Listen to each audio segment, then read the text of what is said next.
Esa es la nueva serie que estaremos teniendo. Porque mira, escucha esto, y esto lo digo a manera de introducción. A veces le pregunto a las personas, ¿por qué crees en Dios? Y sus respuestas solo llegan a evidenciar que el Dios en el que creen es basado en la percepción de su mente. O solamente tienen un conocimiento de que existe un Dios, pero esto no los convierte en creyentes, esto los convierte en deístas.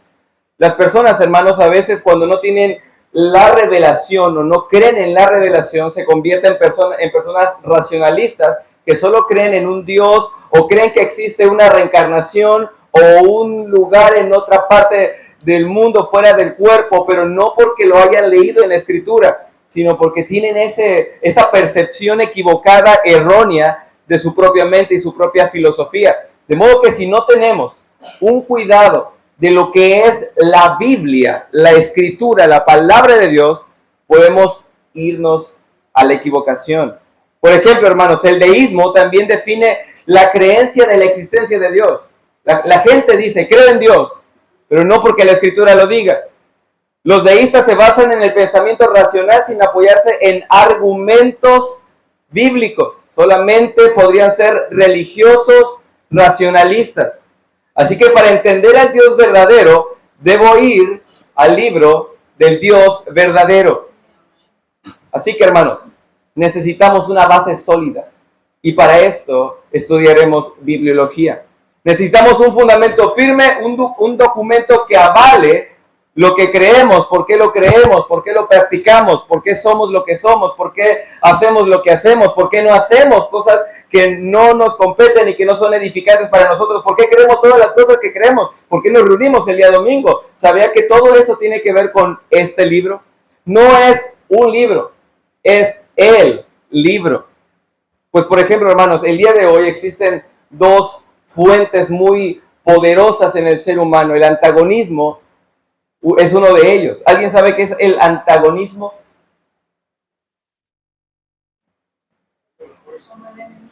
Estar en contra.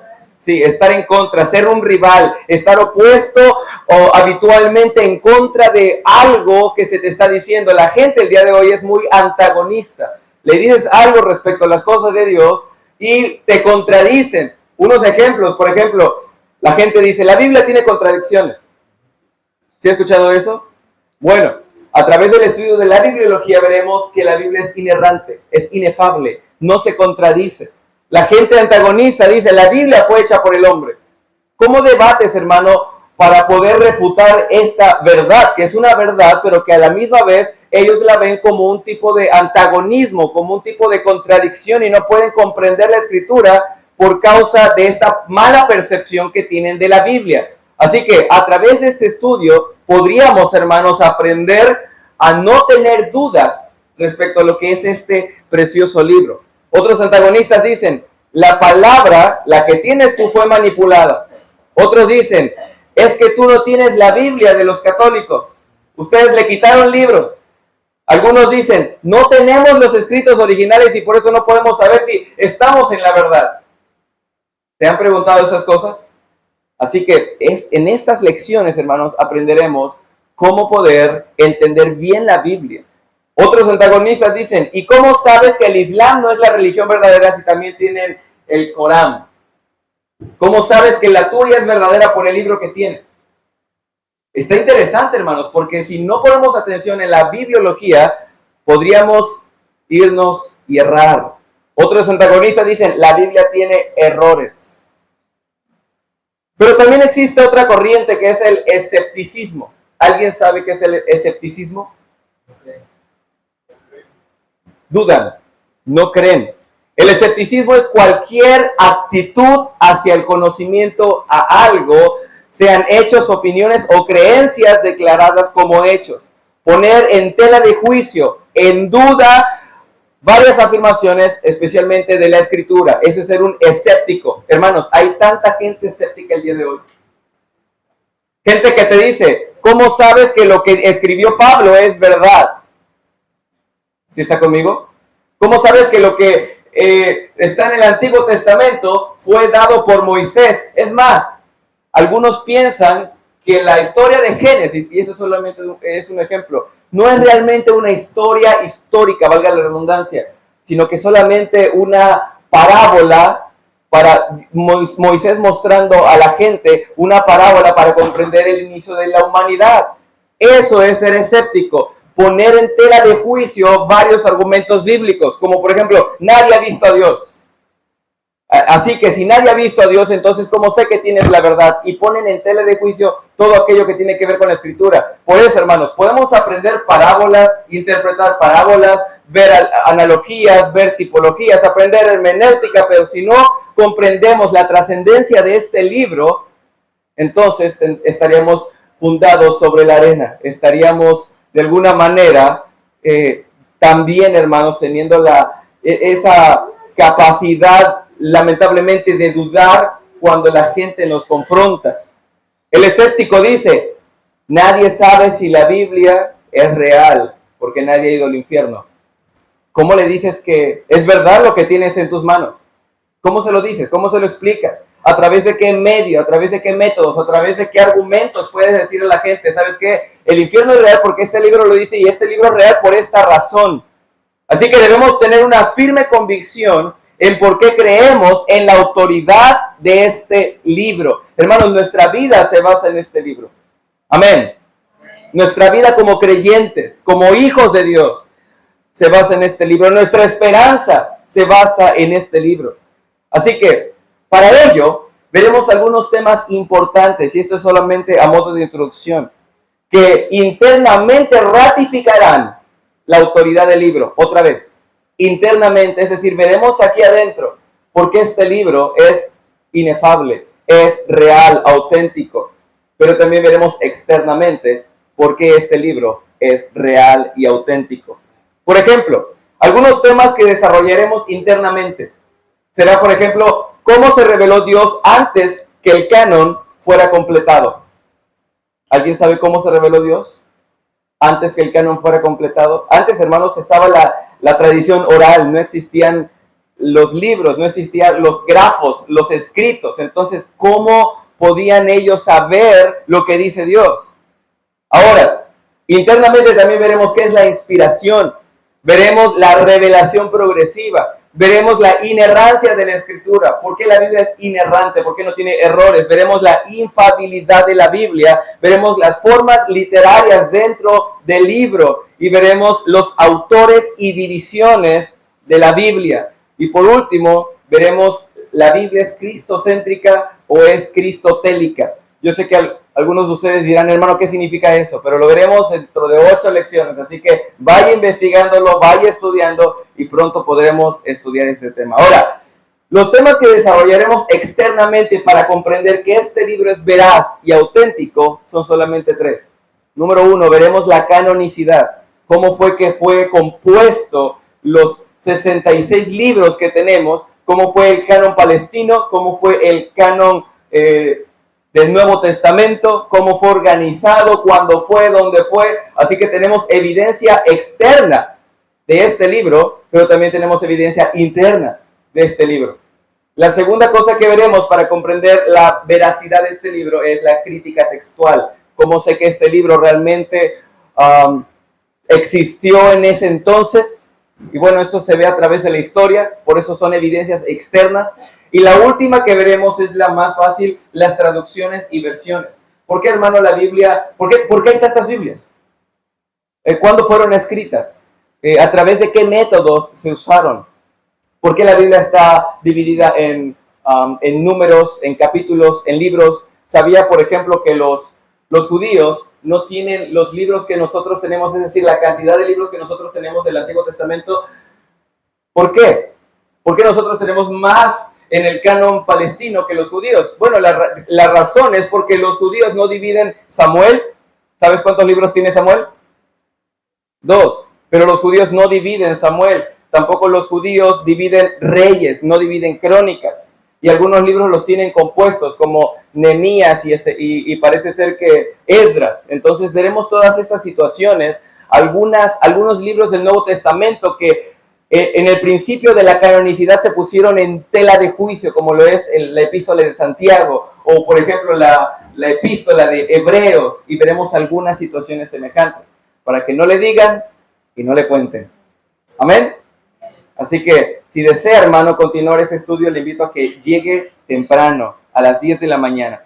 Ahora sí, comenzamos. Y todo eso es a modo de introducción. ¿Por qué estudiar bibliología? Hermano, toda nuestra vida se basa en este libro, pero ¿por qué estudiar la bibliología?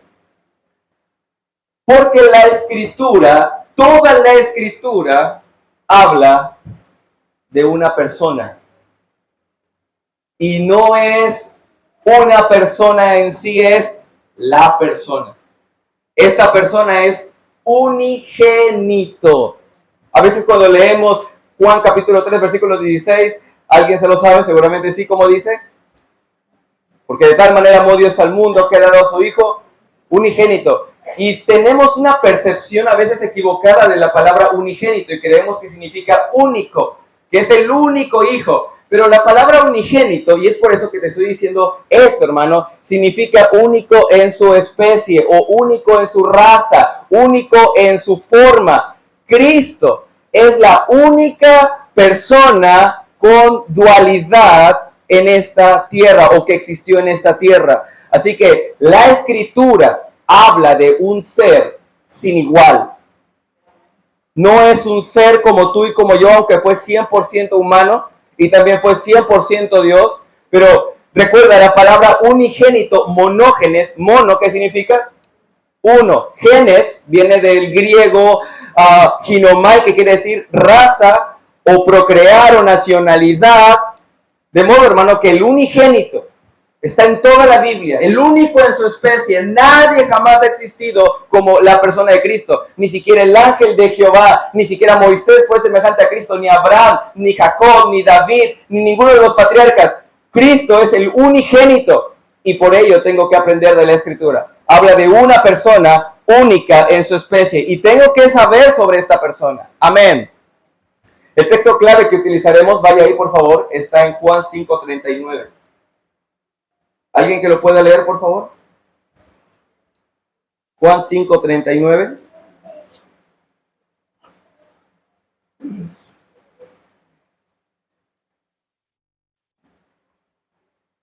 Escudriñad las escrituras, porque a vosotros nos parece que ellas tienen la vida eterna. Ellas son las que dan testimonio del mundo. Gracias, hermano Luis. Escudriña. ¿Alguien me puede decir qué es escudriñar? Investigar, estudiar, muy bien. La palabra griega traducida es literalmente investigar. Investiga. Sé exhaustivo. Hermanos, ¿qué tan investigadores somos con la Escritura? En ocasiones llegamos a la iglesia y ya se predicó el sermón y se predicó la enseñanza de las 10 de la mañana y bueno, ya nos vamos y hasta el próximo domingo, hasta el próximo jueves volvemos a abrir la Biblia, pero ni siquiera hemos investigado si lo que se dijo fue real, fue auténtico, fue bíblico, fue certero, fue puntual.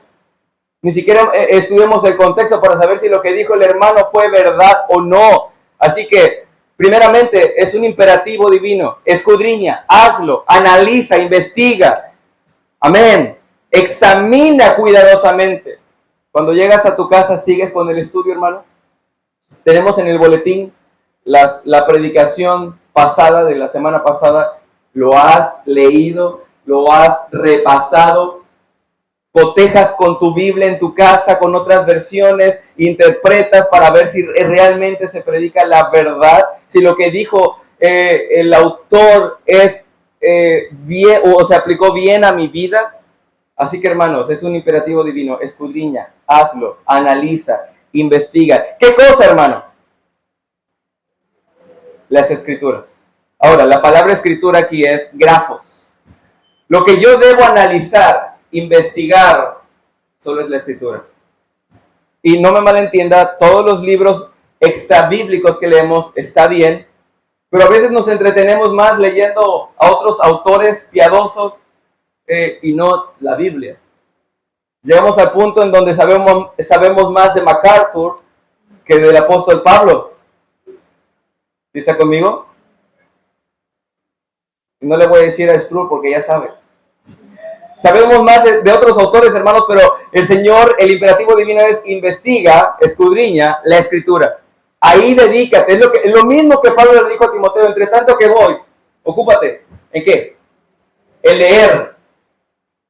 Pero qué interesante que antes de enseñar y exhortar, ¿qué está? Leer. Investiga. Métete en ese libro. Que cada vez que leas la palabra encuentres a Cristo y a este crucificado. Amén.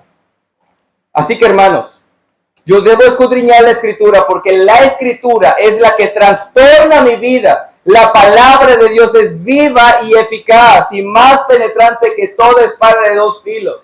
Y que llega hasta las coyunturas, diciendo los pensamientos, las intenciones del corazón, escudriña las intenciones más pecaminosas y corruptas del hombre.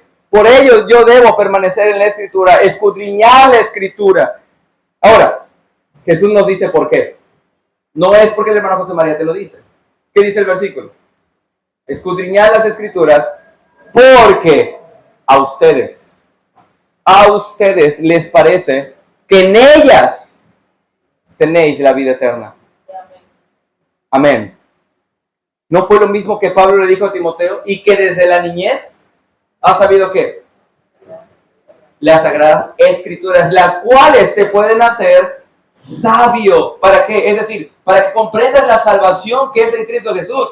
Ahora, yo podría preguntarle a Pablo, siendo Timoteo, oye Pablo, ¿y dónde encuentro la salvación en Cristo en las Escrituras del Antiguo Testamento? Es por ello que debes escudriñarlas. Amén. Como le comentaba, hace 2 semanas hablaba con este hombre, este testigo de Jehová, y le decía, ¿sabías que en el Antiguo Testamento encuentras la persona de Cristo? Encuentras el Evangelio y encuentras la manera en cómo puede ser salvo. Y él me decía, ¿cómo? Y le mencioné una historia que es tan sencilla, pero que a la misma vez nos muestra a Cristo, que el mismo Señor Jesucristo nos dijo, ahí estoy. Le dije, ¿recuerdas cuando los israelitas mordieron las serpientes mordieron a los israelitas? Sí. ¿Recuerdas qué dijo Moisés? Sí. Hazte una serpiente, ponla sobre un asta y todo aquel israelita que vea la serpiente será sano.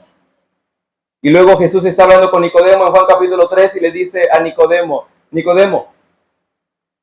porque así como Moisés levantó la serpiente, ese es un tipo, de la misma manera, así como Moisés levantó la serpiente, así es necesario que el Hijo del Hombre sea levantado, para que todo aquel que en él creyere no se pierda, sino que tenga vida eterna. Y tú puedes decir, hermano, ¿cómo encuentras a Cristo ahí? Bueno, Cristo lo encontró, Cristo se encontró ahí. Cristo, hermano, la Escritura, los grafos, el Antiguo Testamento, los libros inspirados por Dios, nos muestran a una persona unigénita, única en su especie. Y termina diciendo Jesús en este versículo, léalo nuevamente, Juan 5:39. Escudriñad las Escrituras, porque a vosotros os parece que en ellas tenéis la vida eterna. Y ellas... ¿Qué dice? En términos jarochos, te dicen quién es Jesús. Te testifican. ¿Y qué es un testimonio? Te narran, te hablan sobre mí. Y eso es muy evidente.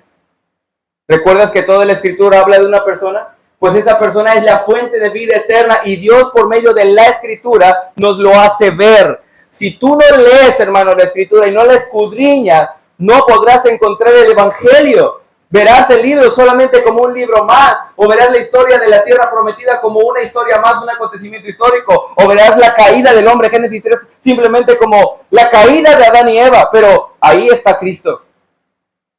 Así que escudriña la Escritura. El Antiguo Testamento presagia a Cristo y el Nuevo Testamento lo confirma y habla sobre la misma persona de Cristo. Y el Nuevo Testamento habla sobre la venida nuevamente de la misma persona. Vemos a Cristo anunciado en múltiples formas, en diversos lugares, en varios tiempos, en varios eventos, con diferentes personajes. Lo vemos, por ejemplo, en Génesis capítulo 1. Hermano, pero no aparece la palabra Cristo ahí. Hagamos al hombre a nuestra imagen, al imago de él. Y lo vemos nuevamente en Génesis 3. El protoevangelio. Y enemistad pondré entre ti y entre la mujer, entre tu simiente y la simiente suya. Esta te herirá en la cabeza y tú le herirás en el calcañar. Hermanos, vemos a Cristo anunciado, profetizado. Lo vemos en Levítico como el Cordero perfecto. Amén. Como los sacrificios, como la sangre derramada en el propiciatorio, lo que vimos el día jueves. Lo vemos profetizado. Hermanos, ¿cuántas profecías hay de Cristo en el Antiguo Testamento? Las cuales se han cumplido ahora en el Nuevo Testamento y algunas están por cumplirse. Amén. Isaías 11:1, saldrá una vara del tronco de Isaí, un vástago retoñará de sus raíces. Miqueas 5:2, pero tú, Belén Efrata, pequeña eres para estar entre las tribus de Judá, de ti saldrá el que será el Señor de Israel, y sus salidas son desde el principio de los siglos hasta la eternidad. Segundo de Samuel 7:12, pero yo levantaré después de ti a uno de tu linaje, el cual reinará y afirmaré su trono para siempre. Ese es Cristo. Amén.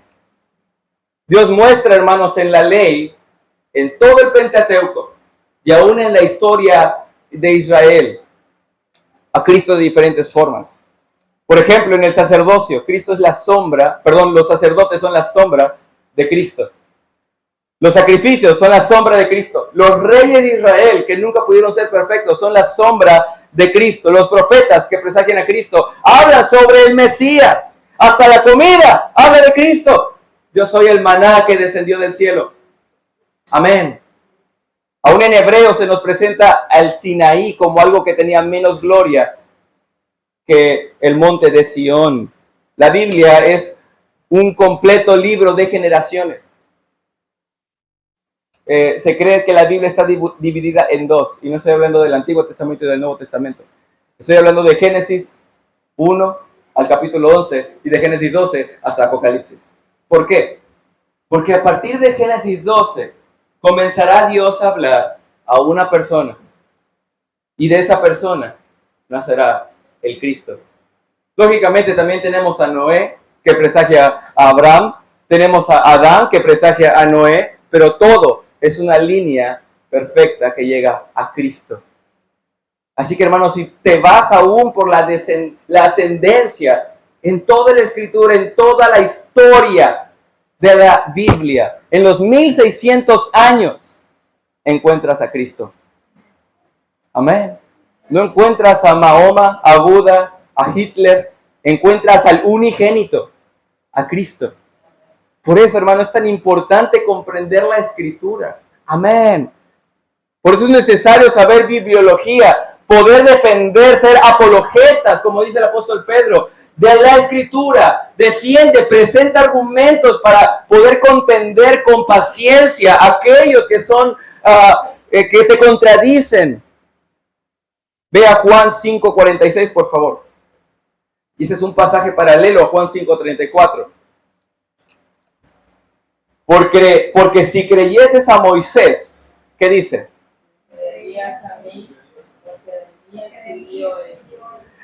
Me encanta leer esto, mis hermanos. Me encanta. Porque yo digo, Cristo, Señor, ¿dónde estás en el Antiguo Testamento? ¿Cómo es que tú dices que Moisés habló de ti? Si no está la palabra Jesús. Pero bueno, otra vez, la Biblia nos enseña a través de tipos, a través de profecías, a través de similes, etc. De mí habló Moisés. ¿Quién Moisés? Lógicamente el Pentateuco, la ley, la Torá, los 5 primeros libros de la Biblia. Lucas 24:27, vaya ahí. ¿Recuerdas a los caminantes de Emaús? Y comenzando desde Moisés y siguiendo, y esa es la continuidad, esa es la escritura progresiva, desde Moisés y siguiendo por todos los profetas, les declaraba en todas las escrituras, ¿qué cosa? Lo que de él decían. O sea, no solo Moisés, es decir, el Pentateuco habla sobre Cristo, sino también Moisés y los profetas. El Señor Jesucristo en otros pasajes divide el Antiguo Testamento como Moisés, los Salmos y los profetas. Pero en esta ocasión solamente ha dividido a Moisés y a los profetas, entendiendo que está hablando de toda la Escritura, de lo que los santos hombres de Dios han escrito. Amén. Así que, hermanos, presta atención a estas clases, porque vamos a ver a Cristo en la Escritura. Ese es el propósito de la Escritura, revelar a Cristo y a este crucificado. Ahora, hermanos, quiero concluir simplemente con el primer subtema de esa clase. ¿Cómo se revela a Dios antes de que el canon fuera completado? ¿Alguien me puede decir cómo se revela a Dios antes de tener este libro? ¿Sí, hermana Rosa? A través de ángeles. ¿Qué más? ¿Por qué lo dice, hermana? ¿Algún ejemplo?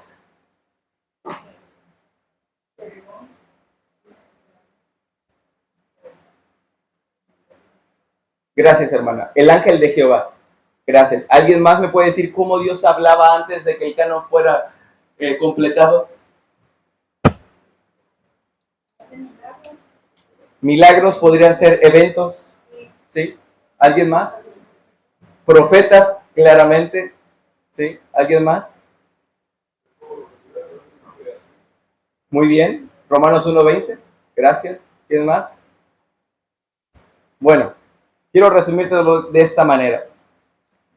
Primer punto, la suerte. ¿Cómo? ¿Cómo es esto? Sí, mientras hoy en día no se estimaría muy favorable hablar de este asunto, sí sirvió en algunas ocasiones para comunicar los pensamientos de Dios al hombre. Por ejemplo, Proverbios 16:33. ¿Alguien lo puede leer, por favor?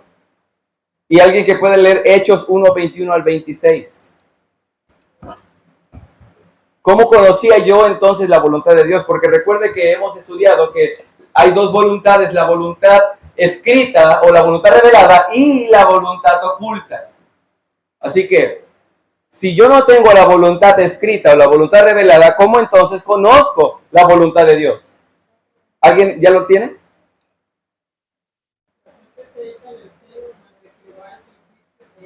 Gracias. ¿Y Hechos 1:21? ¿Alguien lo tiene?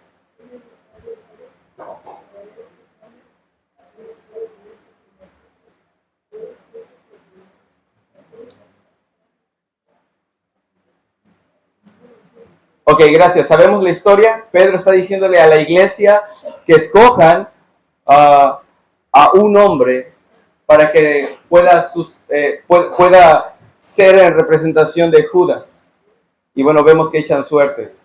Así que Dios estaba hablando antes, o conocían la voluntad de Dios antes por medio de la suerte. También por el Urim y el Tumim.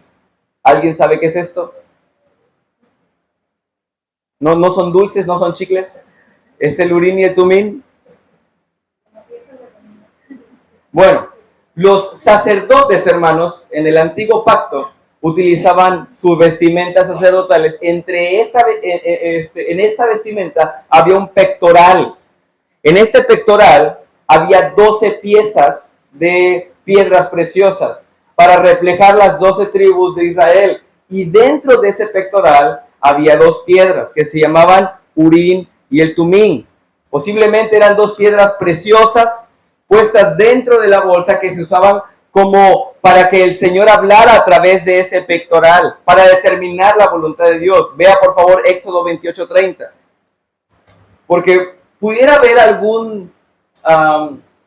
alguna persona que va a decir, y bueno, antes de la escritura, antes del canon, ¿cómo Dios se revelaba? Bueno, ya lo estamos analizando. ¿Qué dice, hermanos? Y alguien que busque Números 27:21. Y pondrás en el pectoral del juicio Urim y Tumim, para que estén sobre el corazón de Aarón cuando entre delante de Jehová, y llevará siempre a Aarón el juicio de los hijos de Israel sobre su corazón delante de Jehová. Gracias. Ahí está Dios enviando, o Dios mandando a Moisés que los sacerdotes se pusieran estas piedras en el pectoral. Y luego, ¿qué dice en Números 27:21?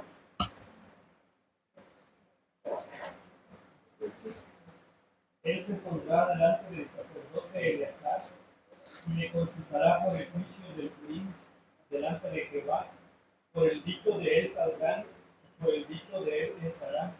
Él y todos los hijos de Israel con él y toda la congregación. Gracias. Entonces, van a consultar por medio del Urim y el Tumim. Deuteronomio 33:8. Y otro valor que puede leer, 1 Samuel 28:6, por favor.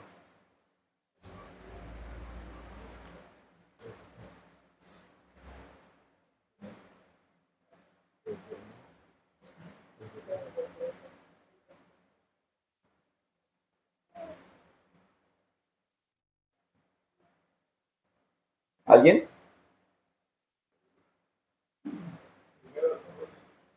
Sí.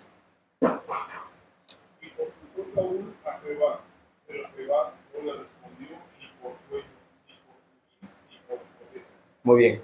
Ahí está. Dios no quiso hablarle ni por Urim ni por profetas. Es decir, había una diversidad de maneras en la cual Dios hablaba a su pueblo Israel sin la escritura. Último. ¿Alguien ya tiene Deuteronomio, por favor? 33:8.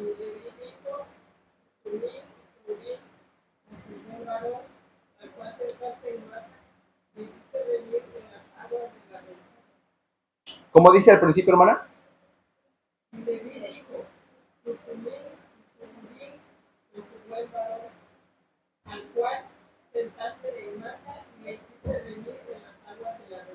Gracias, hermana. Bien, entonces Dios hablaba por medio de la suerte, o Dios, conocías la voluntad de Dios por medio de la suerte, conocías la voluntad de Dios por medio del Urim y el Tumim, pero también por medio de sueños. Ahora, esto todo es en el pasado, y lo voy a explicar al final por qué. Dios aparentemente, y seguramente, ¿verdad?, habló claramente a través de sueños, muchas veces durante el periodo del Antiguo Testamento, y lo podemos ver en Génesis 23, en Génesis 31:11, en Génesis 24:40, en Joel 2:28. Los no creyentes, al igual que los creyentes, estaban experimentando sueños en el Antiguo Testamento. Por ejemplo, una persona que no era creyente del Antiguo Testamento que experimentó sueños, ¿quién fue? ¿Quién? ¿Quién era? José. Yo creo que él era creyente. Estamos hablando de los no creyentes. Nabucodonosor. Claro ejemplo. Ni siquiera podía dormir el cuate este. ¿Por qué? Porque estaba aturdido del sueño que estaba experimentando. Ahora, yo creo personalmente que no era cualquier sueño. Porque si este hombre Nabucodonosor no podía ni siquiera dormir por este sueño, tenía que ser un sueño tan real en la mente de Nabucodonosor que no podía dormir. Tenía que presentarse ante él algún hombre que interpretara sueños. Por eso también había intérpretes. Entonces Dios hablaba por sueños.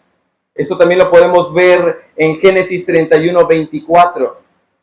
Ahora, ya vimos Urim, Tumim, ya vimos la suerte, ya vimos sueños, pero también hay algo que la Biblia le llama visiones. En una visión el énfasis parece estar en lo que se oye más que en lo que se ve, aunque también en Ezequiel, hermanos, vemos a este hombre viendo visiones extraordinarias. Un ser viviente con 4 cabezas, de león, de oso, de hombre, de águila, etc. Y son visiones extraordinarias. Ahora, vemos que también en el Antiguo Testamento aún no se ha desarrollado el canon completamente y vemos a un hombre llamado Pedro teniendo una visión, un éxtasis. ¿Y qué ve? Una canasta que desciende del cielo con animales inmundos.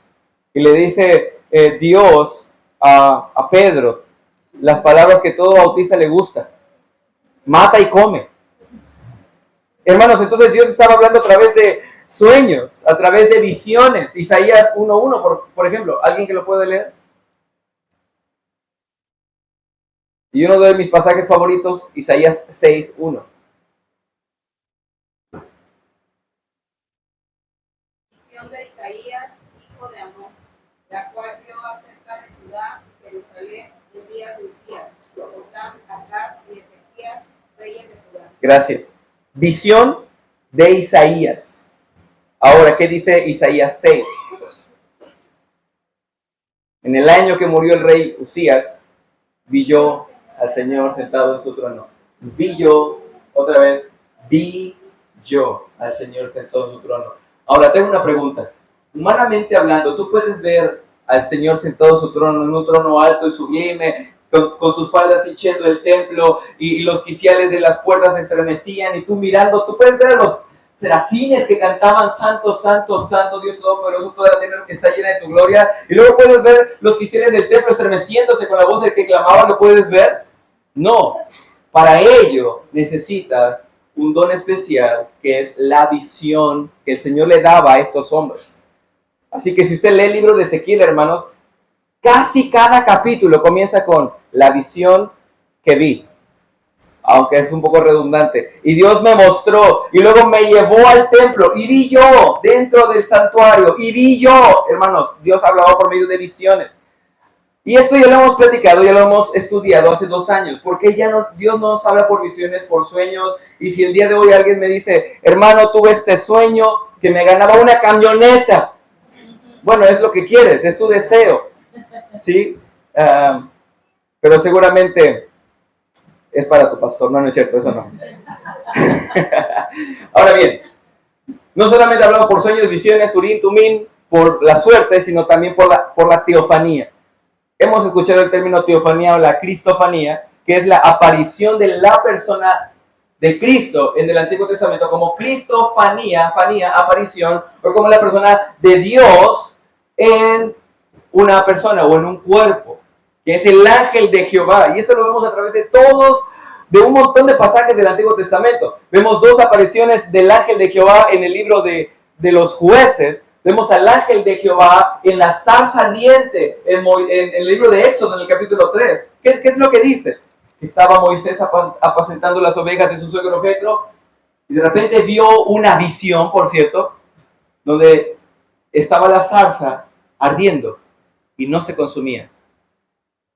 Y en esa zarza estaba el ángel de Jehová y le dijo, Moisés, quita los zapatos de tus pies porque la tierra en la cual estás, tierra santa, es.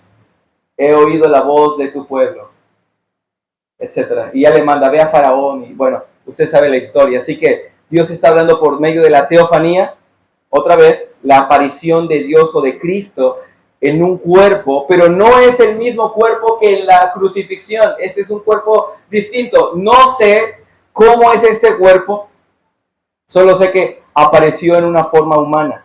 Si usted estudia en el libro de Jueces, cuando se le aparece a Gedeón, cuando lo ve Gedeón, al ángel de Jehová, ni siquiera sabe o se percata que es un ángel. Él piensa que es un humano. Pero no lo vamos a ver porque nos arderíamos mucho tiempo.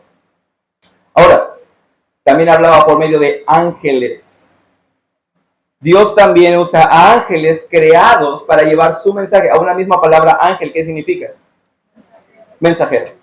Ángelos, mensajero. Eso lo vemos en Daniel capítulo 9, versículo 20 al 21. Si alguien lo puede leer, por favor. Libro de Daniel 9, del 20 al 21. Lucas, si alguien lo puede abrir, Lucas 2:10, por favor.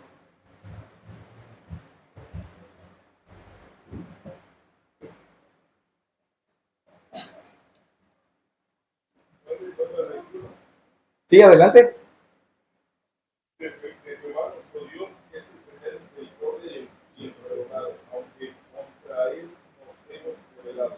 Y no obedecimos No es ese, hermano. a Jehová nuestro Dios. Vamos a dejar que termine. No, no es ese, hermano. No. Otra vez, es Daniel 9, 20 y 21. Aún estaba hablando y orando y confesando mi pecado y el pecado de mi pueblo Israel, y derramaba mi ruego delante de Jehová mi Dios por el monte santo de mi Dios. Y aún estaba hablando en oración cuando el varón Gabriel, a quien había visto en la visión al principio, volando con presteza, vino a mí como a la hora del sacrificio de la tarde. Gracias. ¿Y a qué llegó? ¿A saludarlo? ¿A decirle, ¿qué? ¿Cómo estás? No. Le dio un mensaje. Y eso lo podemos ver cuando el Señor Jesucristo está a punto de nacer. Y aún cuando nace también llega un ángel. Vea por favor Lucas. ¿Ya lo tiene alguien? Lucas 2:10. Lucas 2:10. Pero el ángel les dijo, no temáis, porque aquí os doy nuevas de gran gozo, que será para todo el pueblo. Os doy una noticia. No había todavía el canon completo y Dios estaba revelando su voluntad a través de ángeles, a través de mensajeros. Apocalipsis 1:1 y Apocalipsis 19:17.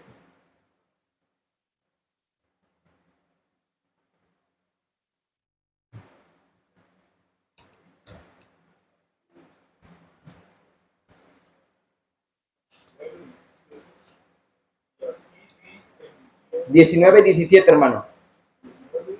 17 de Apocalipsis. ¿Alguien que ya tenga alguno? ¿Sí? La revelación de Jesucristo que Dios le dio para manifestar a sus siervos las cosas que deben suceder pronto, y la declaró enviándola por medio de su ángel a su siervo Juan. Gracias. Esta es casi una de las últimas profecías del Nuevo Testamento y Dios todavía está enviando ángeles para que hablen a sus siervos, para que escriban la revelación, para que pongan el grafo, la escritura, y eso sea permanente. Mis palabras no pasarán. El cielo y la tierra pasarán, pero mis palabras no pasarán. Y último, otra vez faltan dos. Profetas. Los profetas del Antiguo Testamento, mis hermanos, fueron portadores del mensaje de Dios a la humanidad. Y usted lo sabe, seguramente ha leído el Antiguo Testamento más de 10 veces. Vemos, por ejemplo, profetas en todos lados del Antiguo Testamento, aún profetas que no están registrados con libros. Por ejemplo, un profeta llamado Agabo, ni siquiera escribió un libro, pero sabemos que Dios estaba hablando a la iglesia por medio de este profeta, que iba a haber una grande hambre en Jerusalén, etc. Pero también vemos uno de los más grandes profetas, como Moisés, escribiendo el Pentateuco. Vimos otro de los grandes profetas llamado Elías. Así que, hermanos, Dios estaba hablando por medio de profetas. Solamente vamos a leer un versículo, 2 de Samuel 23, 2. ¿Alguien que lo pueda leer, por favor?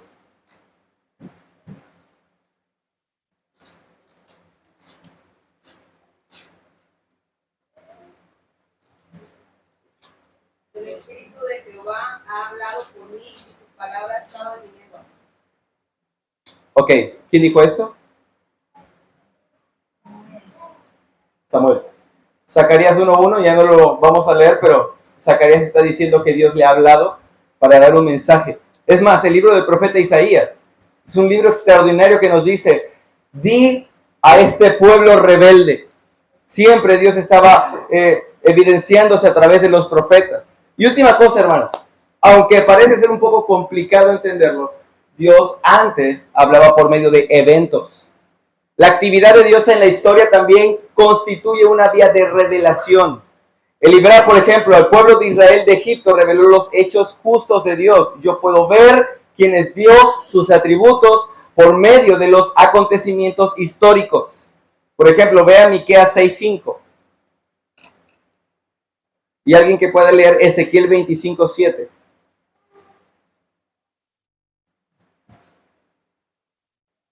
Son hechos que no son hablados, lógicamente, son acontecimientos que presagian la actitud de Dios. ¿Alguien que lo lea, hermanos? Miqueas 6:5. Sí. Pueblo mío, acuérdate ahora qué aconsejó Balac, rey de Moab. ¿Qué le respondió Balaam, hijo de Beor, desde Sittim hasta Gilgal, para que conozcas las justicias de Jehová? Gracias. Escucha bien, hermano. Dice la Escritura, acuérdate. ¿De qué? De este acontecimiento. Así que el Señor, podían ver quién es el Señor a través de acontecimientos. Y uno de los más gloriosos, el acontecimiento más sublime y más exceso, es la persona de Cristo. Juan 1:14. Y aquel verbo, y vimos su gloria. Es decir, este acontecimiento histórico nos reflejó la gloria de Dios, gloria como del homógenes, el único en su especie, como del unigénito, lleno de gracia y de verdad. Hermanos, la Escritura nos revela a Dios aún en el Antiguo Testamento, y el Nuevo Testamento es una clara evidencia de la voluntad de Dios. Y el último, gracias a Dios terminamos, la última forma de revelación del Señor es el mismo Logos encarnado. Vea Hebreos 1:1.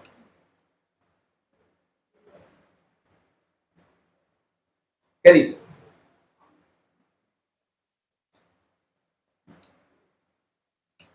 ¿Alguien que lo pueda leer, por favor? Dios habiendo hablado muchas veces en muchas maneras en nuestro tiempo a los padres por los profetas. Gracias. Ahora nos habla por medio del Hijo, el cual constituyó heredero de todo el mundo. Así que, hermanos, tienes el mismo Logos encarnado en grafo. Tienes la palabra profética más permanente. Tienes a Cristo escrito en este libro. ¿Por qué estudiar la Biblia? Hermanos, este libro no es un libro, es el libro. Es un libro, hermanos, que a través de Cientos y cientos de años han querido destruir, exterminar, erradicar, quitar, pero aún permanece.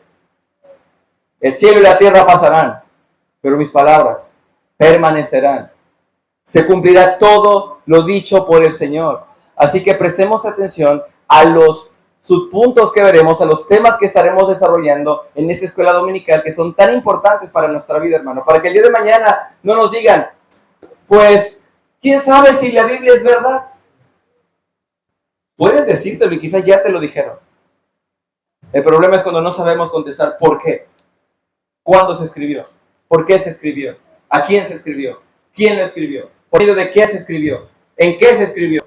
¿Cuál era el contexto histórico que estaba impregnando en ese momento? Así que, hermanos, vamos a orar para concluir. Señor, en